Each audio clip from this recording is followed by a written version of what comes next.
My dear people of Kaduna State, with just about 100 days before leaving office and elections round the corner, it was my intention to host another media chat to interact with the people of our state in the next few days.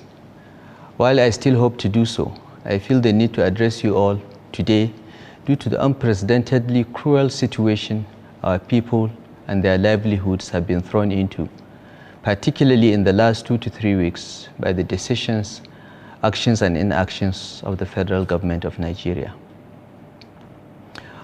On behalf of the government of Kaduna State, I wish to express our deepest regret at the needless suffering you are enduring as a result of the prolonged fuel shortage and the difficulties occasioned by the so-called currency redesign policy of the Central Bank of Nigeria.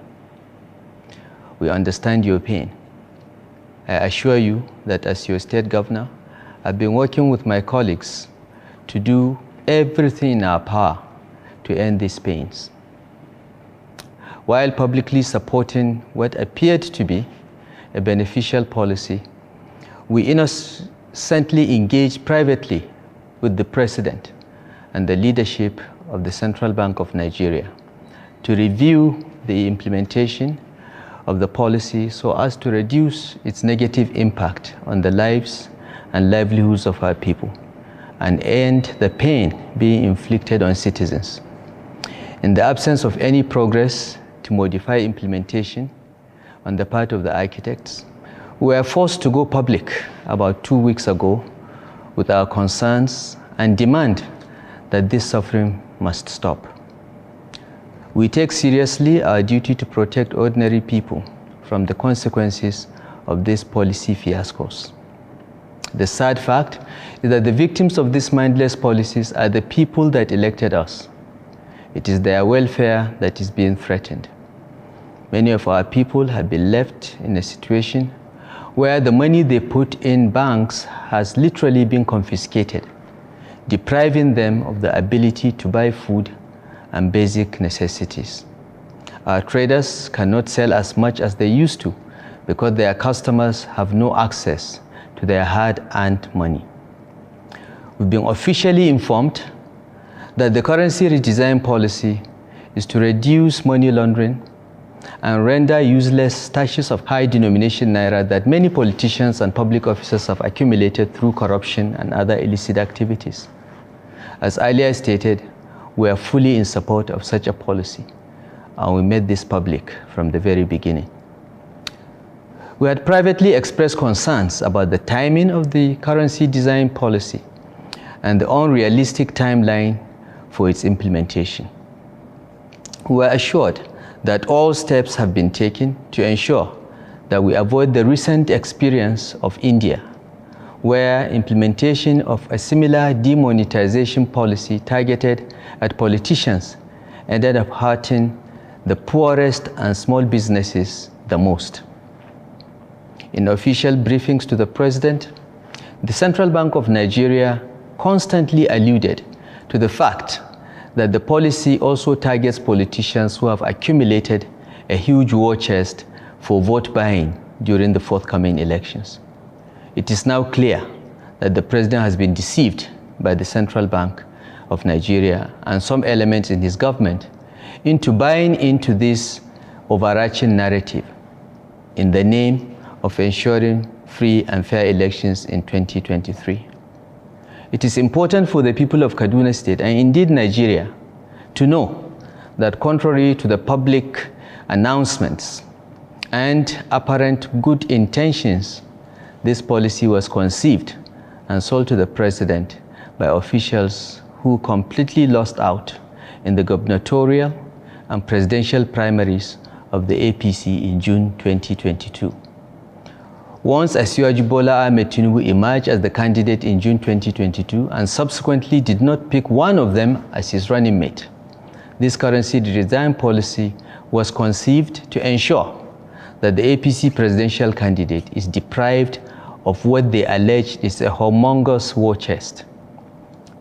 They also sought to achieve any one or more of the following objectives. Number one, to create a nationwide shortage of cash so that citizens are incited to vote against APC candidates across the board, resulting in massive losses for the party in all the elections. Number 2, ensure that the cash crunch is so serious, along with the contrived and enduring fuel shortage existing since September 2022, that the 2023 elections do not hold at all, leading to an interim national government to be led by a retired army general. And number 3, sustain the climate of shortage of fuel, food and other necessities, leading to mass protests, violence and breakdown of law and order that will provide a fertile foundation for a military takeover. In the pursuit of these objectives, the Central Bank of Nigeria and these other disgruntled federal officials have so far convinced the president that it is fine for ordinary citizens to be dispossessed of their hard-earned money and starved if need be, while small and medium-sized businesses are deprived of access to their capital, thereby bringing trade and exchange to a grinding halt. All our efforts to modify implementation of the policy to avoid what we assumed were unintended consequences were unsuccessful. I chose to speak out first as one person that has been particularly close to the president, believing that his actions were motivated by innocence and mindful of his legacy. I have no regrets for doing my duty in this regard. One day, the president will appreciate what some of us are being insulted for today. Yet, the politicians that the officials have convinced the president to regard as the real targets of the currency redesign policy have not been impeded in any way by it so far. Indeed, 2 of the presidential candidates and a running mate of the opposition parties own or have preferred access to some of the licensed commercial banks. For that reason, and by clandestine arrangements, these politicians have access to hundreds of millions of new notes in Naira, while the traders, merchants, students, and other citizens are queuing for days to withdraw a few thousand Naira just to buy food and necessaries. Within 2 to 3 weeks of implementation, it was very clear to everyone that the architects of this policy can see that it is our people that are being terribly affected and not the politicians. It is quite unfortunate that many politicians who either own banks or have privileged access to money in cash are so insulated from the pains of Talakawa that they are recklessly endorsing a policy that is being badly implemented. I'm referring here to the comments by the candidate of one of the opposition parties who expressed opposition to the recommendation first of the APC state governors and subsequently of all the governors under the auspices of the Nigerian Governors Forum that the implementation timeline be extended to enable old and new notes to be legal tender side by side until the cash shortage ends. My dear people of Kaduna State, let me explain how the architects of this policy intentionally designed it to fail. The total currency in circulation in Nigeria was estimated at 3.2 trillion naira at the end of 2022. According to the Central Bank of Nigeria, 2.1 trillion has so far been withdrawn as at early February. The CBN also claimed that 700 billion is the amount of cash needed for their functioning vision of a cashless Nigerian economy. The chief economic advisor to the president, Dr. Doyin Salami, disagrees with this estimate and believes that at least 2 trillion naira of currency needs to be in circulation for our economic sustainability. Other experts variously estimate this to be between 1.2 trillion and above. So the Central Bank of Nigeria number of 700 billion is not realistic. The CBN informed the president at the very beginning that the Mint, that is the Nigerian Security Printing and Minting Company, has enough capacity to print the needed currency in circulation within the 6-week time frame for the so-called cash swap. By its own admission, only 400 billion naira worth of new notes had been printed for the Central Bank of Nigeria as at early February. The current cash shortage was therefore designed from the beginning. The president was lied to about the domestic capacity of the mint to print. And even if the announced 700 billion naira was printed, it would have been grossly inadequate anyway. Imagine then printing only 400 billion and making most of it unavailable to the commercial banks, but passed to favored entities through special and clandestine arrangements. How can the Central Bank of Nigeria collect 2.1 trillion from citizens and print only 400 billion? Is this not a clear case of economic sabotage? It is bad economics to so curtail economic activity and the velocity of circulation of money. It is also insensitive to deliberately cause cash shortage and then seek to instigate the public against the mostly innocent commercial banks. Even the most honest and prudent action by banks cannot magically make 400 billion to look like 2.1 trillion or have the same spread and availability like the central bank should have ensured. As a regulator, the Central Bank of Nigeria should not be seen to be setting up the banking sector as the public enemy to cover up the glaring failure in its design and implementation of the so-called cash swap policy. We have repeatedly appealed to the federal government to allow whatever remains of the old notes to circulate concurrently with the new notes.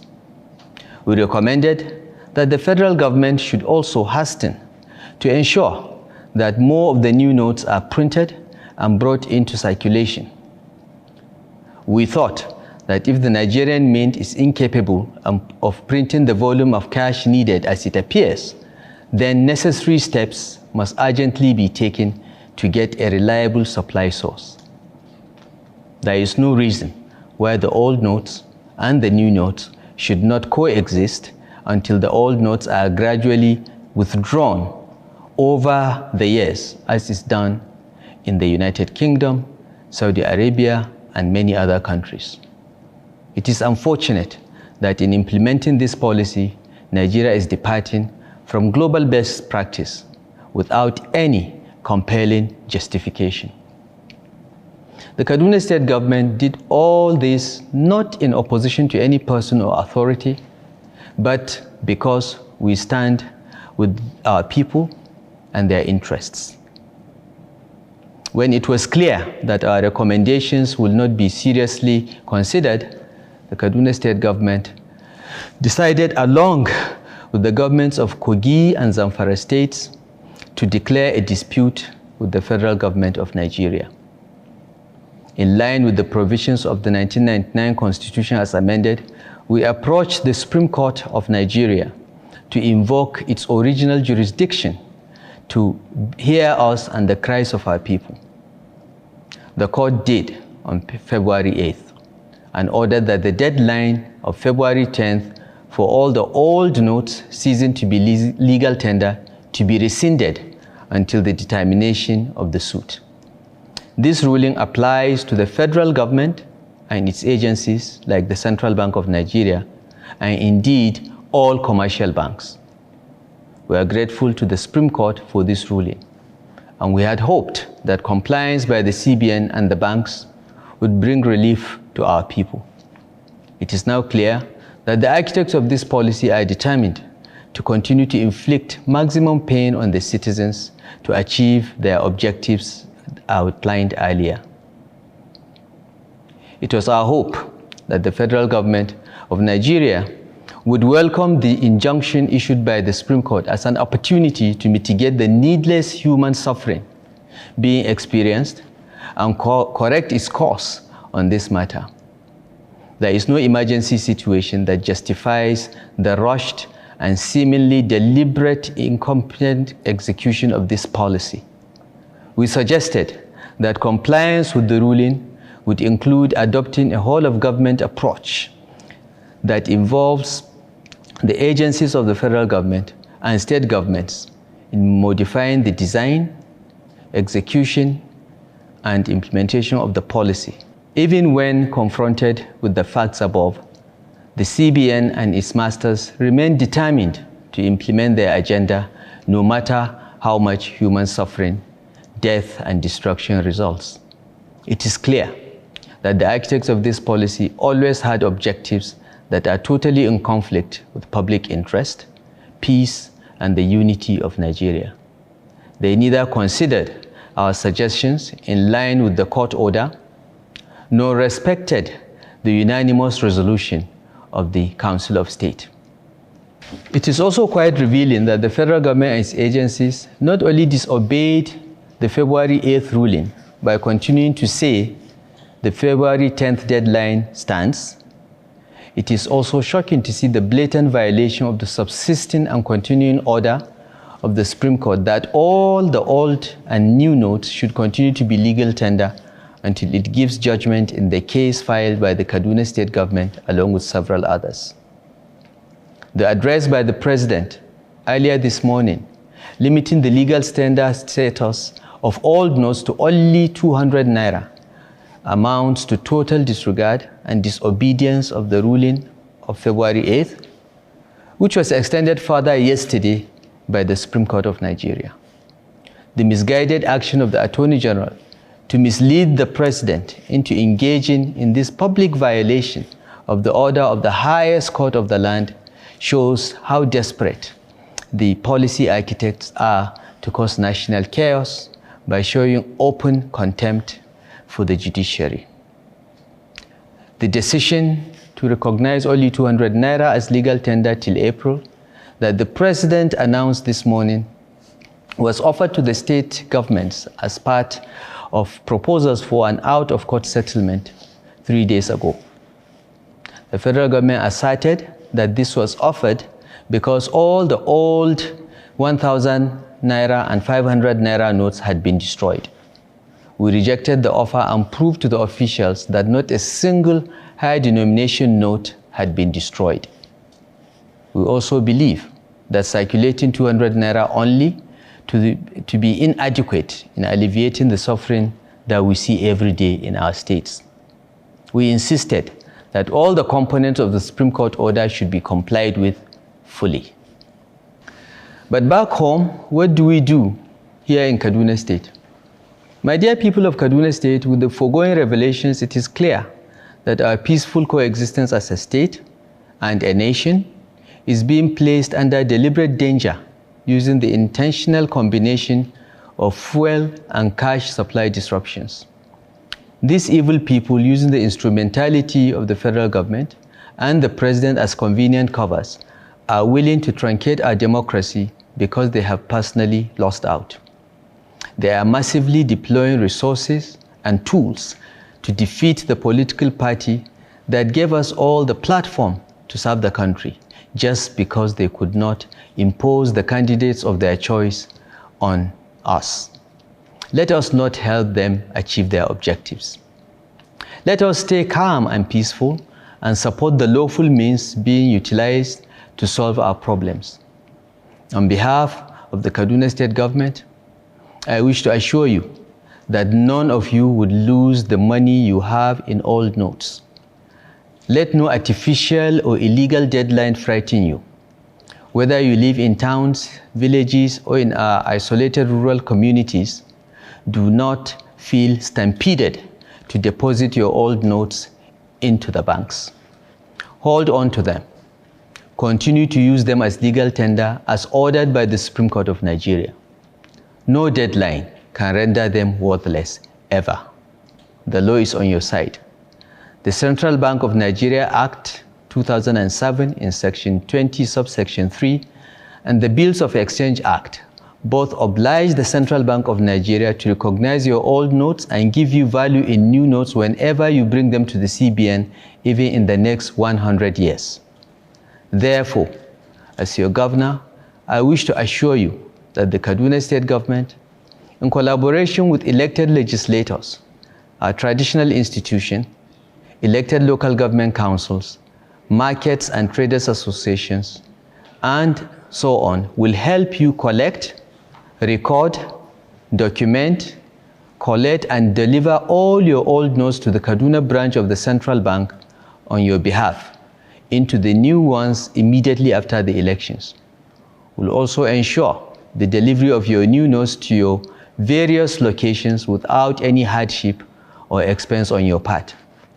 We shall save you any panic and the stress of a long journey from your community to the CBN office in our state capital from March until the end of December 2023, if need be, by the grace of God. For the avoidance of doubt, all the old and new notes shall remain in use as legal tender in Kaduna State until the Supreme Court of Nigeria decides otherwise. I therefore appeal to all the residents of Kaduna State to continue to use the old and new notes side by side without any fear. The Kaduna State government and its agencies shall seal any facility that refuses to accept the old notes as legal tender and prosecute the owners. If need be, we shall take further consequential actions available to us under the law. While I urge you all not to fall for these antics of the enemies of Nigeria, please be patient and continue to exercise resilience in the face of open provocation and deliberate disinformation. We encourage you to be ready with your permanent voter's card to vote in the February 25th Presidential and National Assembly elections. We are doing all we can to ensure that it is peaceful, orderly, and hitch-free. I appeal to you to understand the shenanigans of these unpatriotic elements in Abuja and ensure you vote massively for the intended victims of these last-minute policies of needless hardship and incitement of the citizens. Our party, the APC, and the candidates in all of the elections. The Kaduna State government is making this appeal and taking all these measures to shield our people from the terrible consequences of the currency redesign policy. We seek to protect our people's hard-earned money, their ability to engage in trade and exchange, and buy what they need. We also seek to protect their civic rights, liberties, and freedoms under a democratic dispensation. I call on the people of Kaduna State to remain peaceful and vigilant in the face of brazen attempts to engineer crisis in order to get a pretext for unconstitutional or undemocratic actions. In conclusion, our presidential candidate Asiwaju Bola Ahmed Tinubu has asked me to convey his greetings, empathy, and words of encouragement to the good people of Kaduna State. He urges us to remain patient, pray for our country, and remain vigilant in our pursuit of renewed hope. Thank you all for listening. God bless Kaduna State. God bless the Federal Republic of Nigeria.